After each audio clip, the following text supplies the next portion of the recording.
नमस्कार, news our के खास कार्यक्रम में आपका स्वागत है। मैं हूं देवेंद्र कुशवाहा। एमपी के पूर्व सीएम दिग्विजय सिंह ने प्रेस कॉन्फ्रेंस की, जिसमें मोदी सरकार पर जमकर तंज कसा।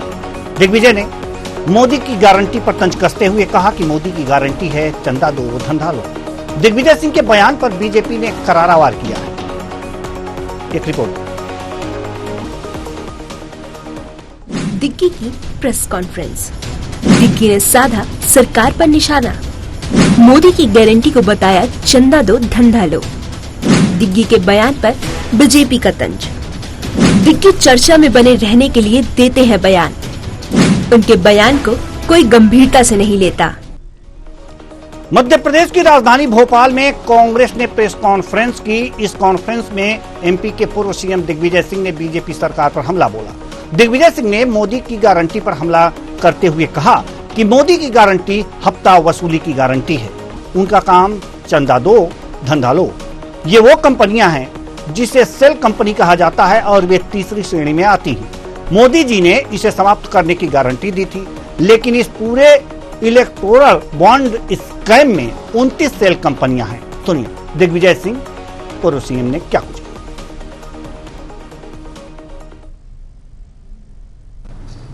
माननीय प्रधानमंत्री जी ने गारंटी दी थी कि पूरे देश के शेल कंपनीज हमने समाप्त कर दी, पूरे देश की।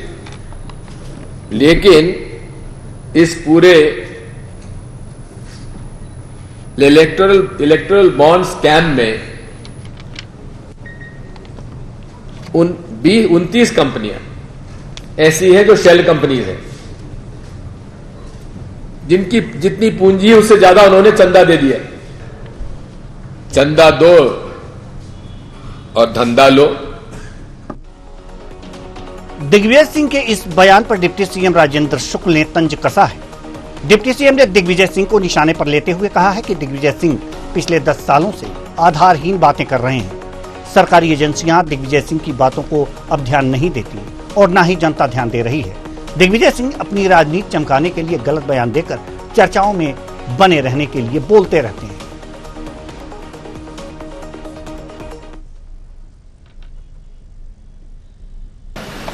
दिग्विजय सिंह जी के बयानों को यदि आप देखेंगे, पिछले 10 वर्षों से उनके जो बयान हैं आधारहीन होते हैं और विरोध करने के लिए, विरोध लाइमलाइट में बने रहने के लिए वो बयान देते हैं। लेकिन न तो कोई संवैधानिक संस्थाएं उनके बयानों को गंभीरता से लेती हैं और न ही जनता जनार्दन ही उनके बयानों को कोई गंभीरता से लेती है। जनता के दिल और दिमाग से दिग्विजय सिंह जी अब उतर चुके हैं, इसलिए उनके बयानों पर हम सबको ध्यान नहीं देना चाहिए। संवैधानिक संस्थाएं जिम्मेदारी के साथ अपना काम कर रही हैं। जो सही है, जो गलत है, उस पर समय आने पर फैसले भी हो रहे हैं। तो आज इन्हीं बयानों पर करेंगे चर्चा, और चर्चा के लिए हमारे साथ जो मेहमान जुड़े हुए हैं उनसे आपका परिचय करा दें। गुंजन चौक से प्रवक्ता बीजेपी संतोष परिहार, प्रवक्ता कांग्रेस विनोद मिश्रा, वरिष्ठ पत्रकार, तीनों मेहमानों का बहुत बहुत स्वागत है हमारे इस कार्यक्रम में। चर्चा की शुरुआत करते हैं। चर्चा की शुरुआत करेंगे गुंजन चौक से। जी आपसे सवाल यहां पर यह है कि दिग्विजय सिंह के बयान को लेकर जो डिप्टी सीएम ने बात कही है कि उनकी बातों पर कोई गौर नहीं करता और एजेंसियां भी गौर नहीं करती, जनता भी गौर नहीं करता, तो डिप्टी सीएम साहब ने क्यों गौर कर लिया? देखिए, दिग्विजय सिंह जी अब जो भी बोलते हैं वो बातें इतनी निराधार होती हैं कि उनका खंडन करने में भी अब लगता है कि शायद समय की बर्बादी है। ये वही दिग्विजय सिंह हैं जो तुष्टीकरण की सिर्फ राजनीति करते आ रहे हैं। ये वही दिग्विजय सिंह जी हैं जो ये वही कांग्रेस पार्टी के वरिष्ठ नेता हैं जिन्होंने हमेशा से आतंकवाद की समर्थन दिया है, पीएफआई का समर्थन दिया है, जांच एजेंसियों पे आरोप प्रत्यारोप लगाए हैं। हमारी संवैधानिक जो संस्थाएं हैं, कॉन्स्टिट्यूशनल बॉडीज है, चाहे मैं ईडी की बात कर लूं, मैं सीबीआई की बात कर लूं, उनको आरोप के घेरे में लिया है। मैं इलेक्शन कमीशन की बात कर लूं, जब ये कांग्रेस पार्टी को करारी हार मिलती है तो ये पूरी हार का जो जिम्मा है ये ईवीएम पे देना चाहते हैं, तो उसके लिए ये इलेक्शन कमीशन को भी नहीं छोड़ते हैं। ये इलेक्शन कमीशन को भी अपने आरोप और प्रत्यारोप के घेरे में ले लेते हैं। जो पार्टी या जो नेता प्रभु श्री राम कि अस्तित्व पे इस तरीके का बयान दे सकते हैं, अस्तित्व पे सवाल उठा सकते हैं, उस नेता से एक अच्छे बयान की उम्मीद करना भी अब ठीक नहीं है। तो ये बयान इस तरीके के आना तो बहुत वाजिब है। उनके बयानों पर डिप्टी सीएम को बयान देना वास्तव में समय की बर्बादी कर रही है। तो क्यों कर रहे हैं आप लोग बर्बादी? नहीं करना चाहिए। डिप्टी सीएम को आप लेटर लिख के समझा दीजिए कि क्यों इस तरह के बयानों पर आप बयान दे रहे हैं, बस समय की बर्बादी है। देखिए देवेंद्र जी, जनता ने विश्वास दिखाया है भारतीय जनता पार्टी पे। जनता का जो विश्वास है, जनता के इस विश्वास का जब ठेस पहुंचती है, जनता की भावनाओं को जब ठेस पहुंचती है, जनता की आस्था को जब ठेस पहुंचती है, तो उसके खंडन के लिए भारतीय जनता पार्टी का हर एक कार्यकर्ता सामने आना चाहता है और दिग्विजय सिंह जी से सवाल करना चाहता है कि अब बंद करिए अपनी तुष्टीकरण की राजनीति, बंद करिए अब इस तरीके के आरोप प्रत्यारोप, एक संवैधानिक संस्थाओं पे इस तरीके के झूठे आरोप लगाना अब शोभा नहीं देता। न्यायालय पे आरोप लगाना आपको शोभा नहीं देता। जनता की आस्था के साथ खिलवाड़ करना आपको शोभा नहीं देता। प्रभु श्री राम मंदिर को जिस तरह आपने निमंत्रण ठुकराया, उस प्रभु श्री राम मंदिर पे जिस तरह आपने राजनीति करनी चाहिए, विरोध करना चाहा, वो भी आप फिर से लगातार जिस तरह आपने देखा धार के मुद्दे पे भी दिग्विजय सिंह जी के बयान आए हैं, एएसआई सर्वे में जो दिग्विजय सिंह जी के बयान आए हैं, ये न्यायालय का कंटेम्प्ट किया है दिग्विजय सिंह जी ने। हमारे भारत की संस्कृति, संस्कार और सनातन के विरोध में आए हुए इस बयान का हमको खंडन करना है, विरोध करना है और उसी के लिए भारतीय जनता पार्टी हमेशा तैयार है और सामने से विरोध करेगी। चलिए, संतोष परिहार जी, आपने सुना होगा कि गुंजन चौकसी जी ने क्या कुछ कहा है। आप मुस्कुरा भी रहे थे, मुस्कुराहट बहुत कुछ कह रही थी, इसलिए अब कह भी दीजिए। ऐसा है कि सबसे बड़ी बात तो ये है कि मध्य प्रदेश के अंदर जो केंद्र शासित प्रदेश बना हुआ है, आप ये जो भी मध्य प्रदेश के अंदर केंद्र शासित प्रदेश बना हुआ है, ये हम नहीं समझ सुनिए ना आप जी। नहीं, आप समझिए, अच्छे समझिए जी। एक तो मेरा साउंड ठीक करवा दीजिए। जी जी बिल्कुल। मध्य प्रदेश सरकार केंद्र शासित प्रदेश इसलिए बनी हुई है कि कोई काम तो हो ही नहीं रहे। हफ्ता वसूली, चौथ वसूली क्या हुआ, और कोई काम नहीं हो रहा, सारे विकास काम ठप पड़े हुए हैं। इलेक्ट्रोल वर्ल्ड पे आपने आपने जो डिबेट बिठाई है, इसमें जो भी नाम आ रहे हैं तो स्टेट बैंक ने जारी करे हैं, वो भी शासन ने इतने दबाव दिए उसको रोकने के लिए। तो ये क्या विषय नहीं है क्या कि जिसका 400 करोड़ का टर्नओवर है और 500 करोड़ जो है दान दे रहा है इलेक्ट्रोल बोर्ड में, ये विषय नहीं है क्या? विषय तो बहुत सारे हैं मध्य प्रदेश, पूरे देश के अंदर।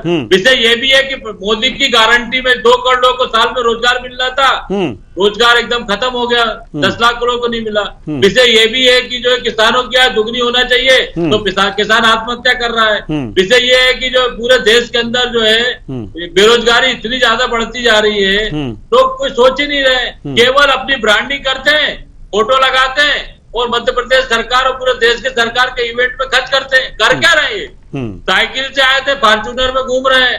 अब लोगों में इतना ज्यादा वो हो गया है, अरे भैया अपने जो है ईडी सीबीआई जितने भी है उनको बोलो कि भारतीय जनता पार्टी का पट्टा लगा के चले। तो झूठे नकली लोग हैं, बात करेंगे कहीं की, ले आएंगे कहीं की। अरे भैया आप नकली हिंदू हो, पूरे देश को दिख रहा है। और जो बातें कर रहा हूँ, रामचंद्र जी काल्पनिक थे, ये तुम्हारे मंत्री ने लोकसभा में बोला था। अभी लोकसभा बोला है जितेंद्र सिंह जी ने कि जो काल्पनिक है, राम सेतु काल्पनिक है। तो ये सब बातें उसका विषय नहीं है। विषय ये है कि मध्य प्रदेश और पूरे देश की जनता गुमराह क्यों किया जा रहा है, ये तो बताएं। आप ये बोल दीजिए कि स्टेट बैंक ने जो सूची जारी करी है वो नकली है, और अभी तो आधे अधूरे नाम है, अभी तो कुछ लोगों के नाम आएंगे तो जो भूचाल आ जाएगा पूरे देश के अंदर। ठीक है, हम आपके पास आएंगे। विनोद मिश्रा जी, वरिष्ठ पत्रकार हमारे साथ जुड़े हुए। विनोद मिश्रा जी, जैसा कि अभी संतोष परिहार जी ने ये बातें कही कि जो भी नाम है इलेक्टोरल बॉन्ड जो है, इसमें जो नाम जारी किए हैं वो स्टेट बैंक ने किए हैं, और चंदा तो वास्तव में बीजेपी को ज्यादा मिला है। तो अगर जो दिग्विजय सिंह ने ये बातें कही हैं, तो वास्तव में मध्य प्रदेश की राजनीति को देखते हुए और इस बॉन्ड को देखते हुए जो नाम आए हैं, आपको क्या लगता है जनता क्या सोचे, जनता क्या समझे? बाकी पार्टियां तो अपनी अपनी कहेंगी। देखिए, जनता सोचने की जहां तक बात आती है, तो जनता ये तो जानती है कि ये इलेक्टोरल बॉन्ड की जो सूची है सुप्रीम कोर्ट के निर्देश पर एसबीआई की है। तो इससे एक साफ हो गई है कि ये जो सूची है ये किसी राजनीतिक दल के हस्तक्षेप से या छेड़छाड़ करके नहीं बनाई गई है। अब इन परिस्थितियों में यदि उन्हीं सूचियों के आधार पर दिग्विजय सिंह मध्य प्रदेश में या देश में कहीं बयान देते हैं तो ये तो मानिए आप कि वो एक तथ्यात्मक बयान दे रही हैं। यह अलग बात है कि 15-20 वर्षों से दिग्विजय सिंह के बयानों को विवादास्पद बना दिया गया है या ये मानिए कि अनर्गल टाइप का प्रचारित करके यह कहा जाने लगा है कि वे कुछ भी कह देते हैं। लेकिन आप यदि उनके किन्हीं भी बयानों को देखेंगे और थोड़ा हिंदुत्व विरोधी चेहरे से हटकर देखेंगे तो कहीं ना कहीं उनकी बातों में तथ्यात्मक पुष्टि तो होती है। तो ये जो इलेक्टोरल बॉन्ड की बात आई है वह स्टेट बैंक ऑफ इंडिया ने जारी की है और यदि उस स्टेट बैंक इंडिया की सूची में ऐसी कंपनियां हैं जो अपनी पूंजी से अधिक ब्याज देती हैं तो कहीं ना कहीं जनता को इस पर ध्यान देना चाहिए। लेकिन हुआ यह कि इधर इलेक्टोरल बॉन्ड आया और उधर केजरीवाल जी की गिरफ्तारी हो गई तो जनता का जो पूरा ध्यान है वो केजरीवाल की गिरफ्तारी और उस पर चला गया जी। और इस कारण से जो विश्लेषण है जनता नहीं कर पा रही। चलिए ठीक है, हम आपके पास आएंगे। गुंजन चौकसे जी बड़ी कम समय के लिए भी हमारे साथ हैं तो एक सवाल और कर लेते हैं आपसे। गुंजन चौकसे जी, जैसा कि अभी हमारे विनोद मिश्रा जी ने ये बातें कही कि 10-12 साल से ये कहा जाता है कि अनर्गल प्रलाप भी कर लेते हैं दिग्विजय सिंह और ये बना दिया गया है, लेकिन अगर हिंदुत्व के मुद्दे से हट करके देखा जाए, दृष्टि से देखा जाए तो तथ्यात्मक पुष्टि होती है उसकी। क्या कहेंगे आप इस पर जल्दी से? देखिए जी, बहुत सम्मान के साथ वरिष्ठ पत्रकार जी की बात आप जो उन्होंने रखी है, अगर पुष्टिकरण की बात कहना चाहूंगी तो इलेक्टोरल बॉन्ड पे वो अभी भी जनता को भ्रमित करने का काम कर रहे हैं। माननीय सुप्रीम कोर्ट ने जो इलेक्टोरल बॉन्ड का आदेश पारित किया था, ये भारतीय जनता पार्टी ने इसका स्वागत किया है। मैं अब आपको फैक्ट्स के हिसाब से बताना चाहती हूँ। 20,000 करोड़ के चुनावी बॉन्ड्स दिए जाते हैं। 6,000 करोड़ का जो बॉन्ड है वो भारतीय जनता पार्टी को मिला है जब भारतीय जनता पार्टी में 303 सांसद हैं। लेकिन आप मेरी बात समझिएगा, लेकिन दूसरी तरफ अगर मैं जो भी कंपनियां चंदा देती हैं सांसद को जोड़ घटा के देती हैं क्या? नहीं, गुंजन चौकसे जी आप हमें ये बताइए जी। जो पूरी कंप्लीट होने जी मेरी पहले बात पूरी कंप्लीट होने जी, ठीक है, जल्दी। जो कांग्रेस का और इंडी गठबंधन के मिलाकर अगर मैं सांसद की बात करूं तो वो 242 है और इनको कितना इलेक्टोरल बॉन्ड मिला है? इसका 2.5 गुना मिला हुआ है। 14,000 करोड़ रुपए का इलेक्टोरल बॉन्ड मिला हुआ है। ये वो चुनावी प्रक्रिया है कि जब ये सामने आएगी तो इसमें सबसे ज्यादा अगर किसी का पर्दाफाश होगा तो वो कांग्रेस का होगा। दुविधा में कोई आएगा तो वो कांग्रेस पार्टी आएगी। जो 2023 के विधानसभा चुनाव की अगर मैं बात करूं तो भारतीय जनता पार्टी में जो चंदा मिला था 97% जो चुनाव का पैसा था वो इस इलेक्टोरल बॉन्ड के माध्यम से मिला था और मात्र 3% जो था वो कैश मिला था। लेकिन कांग्रेस में ये सिर्फ और सिर्फ भ्रष्टाचार की राजनीति करना चाह रहे हैं। कैश के माध्यम से ये जो स्विस बैंकों में अपने खाते खोलते हैं, ये ने अगर 1100 रुपए मिलता है तो ये 100 रुपए सिर्फ चुनाव के फंड्स में डालते हैं और बाकी का पूरा 1,000 रुपए के ये अपने पर्सनल अपने परिवारवाद को बढ़ाने में स्विस के खातों में बढ़ाने में लगाते हैं। ये फर्क है। तो उसको भी लाइए स्विस के खाते में जो जाता है उसको भी सामने लाइए। लेकिन एक बात बताइए, आपने सांसदों की संख्या के हिसाब से आपने बात की है, सांसदों की संख्या के हिसाब से कोई चंदा देता है क्या कि आपके इतने सांसद हैं तो हम आपको इतने चंदा देंगे, उसके कम सांसद हैं तो उसको कम चंदा दिया जाएगा? चुनावी फंड है जी, ये आपके और मेरे इस्तेमाल के लिए नहीं है, ये चुनावी फंड है। आप उसका आंकड़ा समझे। 6,000 करोड़ रुपए मिले हैं भारतीय जनता पार्टी को मात्र, जहां उसके पास सांसद पूरे 303 है, जहां विकास के लिए आप समझ सकते हैं। लेकिन वही दूसरी तरफ आपको कंपेयर करना पड़ेगा जहां मात्र 242 सांसद हैं कांग्रेस और पूरे इंडी गठबंधन को मिला के, वहां 2.5 गुना इन्हें इलेक्ट्रॉल बॉन्ड मिलता है। ये राजनीति करना चाह रहे, जनता को भ्रमित कर रहे हैं। हम चाहते हैं कि ये ट्रांसपेरेंसी से सब चीज सामने आए, ताकि ये इनका जो असली चेहरा है वो जनता के सामने आएगा। कांग्रेस सिर्फ जनता को भ्रमित कर रही है, लेकिन अगर आंकड़े देखें या न्यायालय की प्रक्रिया देखें तो भारतीय जनता पार्टी ने हमेशा से स्वागत किया है। भारतीय जनता पार्टी जनता के विकास के लिए है, अपने अपने परिवार को बचाने के लिए अगर कोई पार्टी है तो वो कांग्रेस आई है। चलिए ठीक है, संतोष परिहार जी जवाब दे रहे हैं जी। संतोष परिहार जी जल्दी से, गुंजन चौकसे जी के पास बहुत कम समय है, शायद कंटिन्यू करना चाहें तो आपकी मर्जी। और संतोष परिहार जी जवाब दीजिए। क्या है कि पूरे देश की जनता को जवाब तो देना पड़ेगा कि जो इलेक्ट्रल बॉन्ड जो दिए हैं उसके अंदर जिसका टर्नओवर जितना है उससे ज्यादा इलेक्ट्रल बॉन्ड खरीद रहा है। और 29 सेल कंपनियां हैं जिसको नरेंद्र मोदी जी ने बोला था कि हम बंद कर देंगे, उससे चंदा वसूली करेगी। तो ये विषय तो है।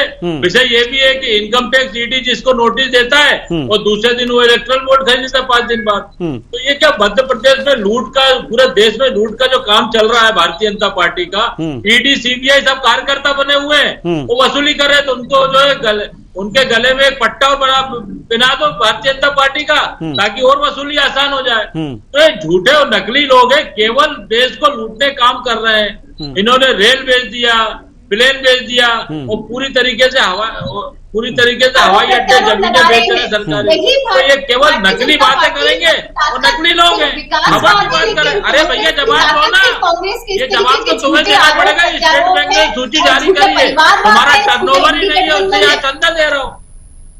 वो कहावत है ना कि घर में नहीं दान है अम्मा चली बुझाने, पैसे है नहीं लेकिन दान दे दिया था पूरा। तो ये नकली और झूठी बातें नहीं है क्या? दिख तो रहा पूरे देश के अंदर, पूरा देश देख रहा है उसके अंदर। और सूची सुप्रीम कोर्ट के आदेश से जारी करी है स्टेट बैंक ने। और अभी तो बहुत सारे नाम गुंजन चौक से जी आ गई हैं एक बार फिर, कोडिंग जो तो है, जरूर कोडिंग जो उसके अंदर जवाब दे दीजिए, उसके बाद हम विनोद मिश्रा जी के पास जाएंगे। जल्दी से हवा वाली बातें करो, केवल हवा वाली बातें देखिए संतोष झूठ बोलो, देश की जनता देख रही है। आपके मध्य प्रदेश में लूटा हुआ जो लूट जो मची हुई है ना पूरे देश के अंदर, पूरा दिख रहा है। तो ये ईवीएम पे आरोप लगाते हैं। अरे ईवीएम के लिए सुप्रीम कोर्ट में रीट डालने के लिए ईवीएम के अंदर वकील जो है आंदोलन कर रहे हैं। ईवीएम आपका और जो है पूरी तरीके से सुप्रीम कोर्ट का भी उसमें हो नहीं रहा है।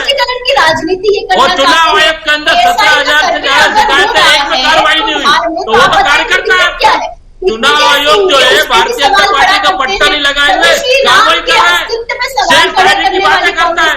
चुनाव आयोग का काम है सेल्फ करना। अरे ईवीएम में लोग को सके तो बताओ ना, बताइए आप पूरे देश को। लूट मची हुई है, वोटों की लूट, लोकतंत्र की हत्या। केवल हवा वाली बातें करो, बस जनहित में केवल हवा की बातें करो और लूट लो पूरे देश को। जनादेश को भी लूट लो, पूरे सब जगह कर्जे में डालो। एक आदमी 50,000 कर्जा हो गया, कर्जदार हो गया है। बच्चा पैदा होते ही 50,000 का कर्ज पड़ रहा है उसके सर पे। देख रही है जनता, केवल देख रही है जनता देख रही है कि कर्जे में डुबा दिया पूरे देश को। बात करें चलिए हम विनोद मिश्रा जी के पास जाना चाहेंगे, समय बिल्कुल भी नहीं है। विनोद मिश्रा जी के पास जाना चाहेंगे। विनोद मिश्रा जी, जैसा कि इलेक्टोरल बॉन्ड पे ये सारी बातें हो रही हैं, तो वास्तव में जनता को क्या विचार करना चाहिए इस पर कि आखिर ये चीजें हैं, कुछ बहुत लोग तो समझ ही नहीं पा रहे हैं कि है क्या। तो जनता के बीच ये बातें कैसे जानी चाहिए, किस तरह से इसको देखना चाहिए? अगर चंदा दोनों पार्टियों को मिले हैं, कांग्रेस को भी इस बॉन्ड के माध्यम से चंदा मिले हैं और जो बीजेपी है उसको भी चंदे मिले हैं, अब सेल कंपनियों के चंदे किसको मिले हैं ये देखने वाली बात होगी। तो विनोद मिश्रा जी, क्या ये जनता के बीच नहीं जाएगा कि कौन कौन सी कंपनियां हैं जो कि कांग्रेस को चंदा दी हैं और कौन बीजेपी को? एक सामान्य नागरिक तक ये बात पहुंच जाए, कैसे पहुंच सकती है ये बातें? देखिए, आपका बिल्कुल ये कहना सही है कि आम जनता के बीच सबसे पहले तो यह विषय जाना चाहिए कि ये इलेक्टोरल बॉन्ड है क्या, और इस इलेक्टोरल बॉन्ड जो होता है उसका लाभ कंपनियों को कैसे मिलता है। क्योंकि जब कोई कंपनी अपनी पूंजी से अधिक देती है या उसे बी कंपनी या बोगस कंपनी कहिए, इस तरह की जब कंपनियां चंदा दे रही हैं तो उसका लाभ वो कहीं ना कहीं तो लेती हैं। तो वो जो लाभ है वो कौन से दल ले रहे हैं? तो स्वाभाविक है कि ऐसी कंपनियां जब चंदा देती हैं तो सत्ता पक्ष में बैठे जो राजनीतिक दल हैं उसे ही इस तरह के चंदे अधिक मिलते हैं। तो जब चंदे बोगस कंपनी या सेल कंपनी जिन्हें हम कहते हैं उन्हें अधिक दे रही हैं सरकार में बैठी हुई दलों को, तो ये आम जनता को ये अवश्य सोचना चाहिए कि इन कंपनियों के पास आया ये धन कहां से, और कहीं ना कहीं दाएं बाएं मानिए या इनडायरेक्ट रूप से यह सरकार से लगे हुए फंडों के ही पैसे हैं या भ्रष्टाचार का ही पैसे या कंपनियों के जो अनर्गल टाइप के टैक्स डिडक्शन बचाने के जो पैसे हैं उस पैसों को चंदे के रूप में दे करके अपना संरक्षण चाहती है कंपनियां जी। तो जिस दिन यह जनता यह समझ जाएगी और इसके लिए राजनीतिक दल देखिए कोई भी है वो पूरी तरह से आम जनता को नहीं समझाएंगे, क्योंकि आज मान लीजिए भारतीय जनता पार्टी सरकार में है, कल कांग्रेस दल आएगी तो यही चंदा का प्रतिशत उनका बढ़ जाएगा या कोई अन्य दल आएगा।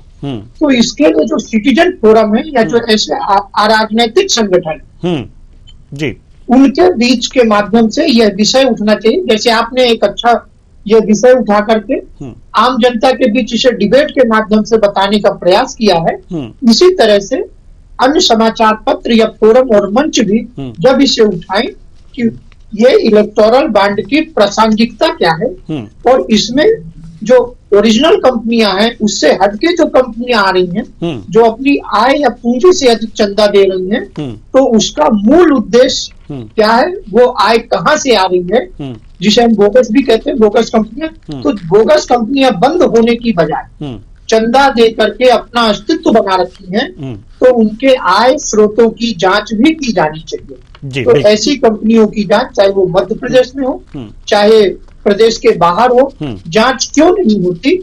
और मैं एक चीज और कहूंगा कि जनता को यह भी देखना चाहिए कि संवैधानिक संस्था केवल विपक्षी संगठनों पर ही गिद्ध दृष्टि क्यों नजर डाले। यदि आपके राजनीतिक सत्तावादी संगठन के लोग भी उस भ्रष्टाचार में लिप्त हैं तो कभी कभी तो उनको भी निहार ले जी। तब तो जनता के बीच उन संवैधानिक संस्थाओं का जो नजरिया है वो स्पष्ट होगा कि पारदर्शी है, विश्वसनीयता बनी रहेगी। बहुत अच्छी बात है जी जी जी, वही पारदर्शिता बनी रहेगी। ये अच्छी बात है कि स्टेट बैंक ने सूची जारी की है और यदि कोई दबी सूची हो तो उसे भी स्टेट बैंक जारी करे तो कम से कम प्रदेश और देश की जनता के बीच यह स्पष्ट हो कि राजनीतिक दल चंदा के नाम पे कैसे लोगों को संरक्षण देते हैं और उसका उन्हें किस तरह से लाभ पहुंचाते हैं जी। क्योंकि बिना लाभ के कोई भी कंपनियां चंदा नहीं देती। चलिए संतोष परिहार जी, एक सवाल आपसे जल्दी से कर लेते हैं, जल्दी से जवाब दीजिएगा, समय बिल्कुल भी नहीं है, कि आखिर इस बात को मानते हैं कि जो आप बातें कह रहे हैं सही है लेकिन जनता के बीच ढंग से पहुंचा नहीं पा रहे हैं। और एक बात और हमारे वरिष्ठ पत्रकार महोदय ने कही है कि कोई भी राजनीतिक दल नहीं चाहेगा कि जनता इसे पूरी तरह से समझे। कारण है कि अगर वो सत्ता में आएगी तो भी वो ही काम होगा, तो पहले से जनता समझ जाएगी तो दिक्कत हो जाएगी।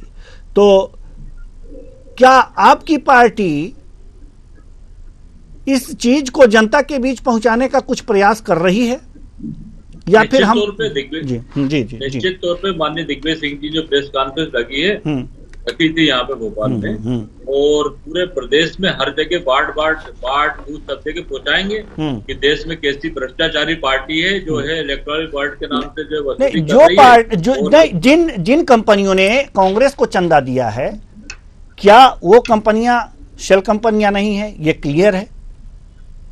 बिल्कुल क्लियर है, तो उजागर करा है जी। और हम तो उसमें देख रहे हैं जी। और हमारे पास ऐसी कोई कंपनी नहीं है जिसके अंदर 500 का टर्नओवर हो 600 करोड़ चंदा दे रही, तो फेक कंपनियां हैं। और किस रास्ते से जाया वरिष्ठ पत्रकार महोदय ने जो बात करी, निश्चित तौर पे क्या है कि कहाँ से पैसा आया जांच होना चाहिए। पहले भी पार्टियों को चंदा मिलता था। और सबसे बड़ा एक विषय ये है जिसके बारे में आपने भी ध्यान नहीं दिया होगा, किसी का ध्यान नहीं जा रहा है कि मेन तो नाम आया नहीं उसके अंदर, अडानी का, अंबानी का, बड़े बड़े जितने भी कई उद्योगपतियों के नाम ही नहीं है, तो चंदा देते नहीं है क्या?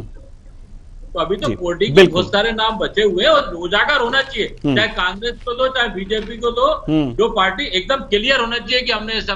लेकिन ऐसा कभी आपने सुना है कि 100 रुपए जिसकी आमदनी हो, जिसका टर्नओवर हो, उससे चंदा दे रहा है? मतलब भ्रष्टाचार का पैसा है। और अभी जो है बीजेपी की प्रवक्ता कह रही थी कि बोले सांसदों क्या, इसका मतलब पूरे देश में भारतीय जनता पार्टी के जो सांसद वसूली एजेंट बने हुए हैं, जो व्यापारियों को डरा धमका के पैसे इकट्ठा करके इलेक्ट्रोल बोर्ड के माध्यम से जो है लूट कर रहा है पूरे देश के अंदर। बिल्कुल बिल्कुल। तो इन्हीं आशाओं के साथ अब समय हमारे पास नहीं है, इस चर्चा को यहीं विराम देंगे। बहुत बहुत धन्यवाद सभी मेहमानों का, आप आए और अपने अपने विचार साझा किए।